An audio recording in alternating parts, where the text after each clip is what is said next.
Many years. Yes, thank you po. Thank you. Siyempre, dapat wala namang magbabago talaga. You know, your achievements, pag dumadating yan sa buhay ng isang tao, the more you're blessed, the more you should be humble. So, Alam mo, ito bro, ang nagbabago lang dito, yung audience natin. Oo nga. Nagkatawa lang ako kanina, pa-debut sila, nung nakita si Alden, wala na! Wala na, nandun binigay mas, na mas, nila mas lahat. tumitindi yung support. Yan, thank you po.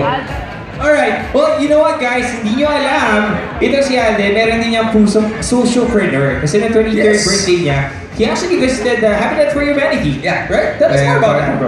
That advocacy po.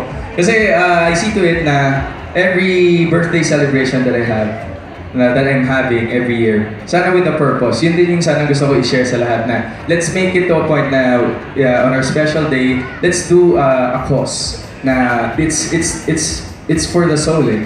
It's not for anyone else but it's for you. It's your gift for yourself. So, yun nga kapag birthday nyo, even yung small things, it doesn't have to be big, doesn't have to be grand, as long as you help others that are in need.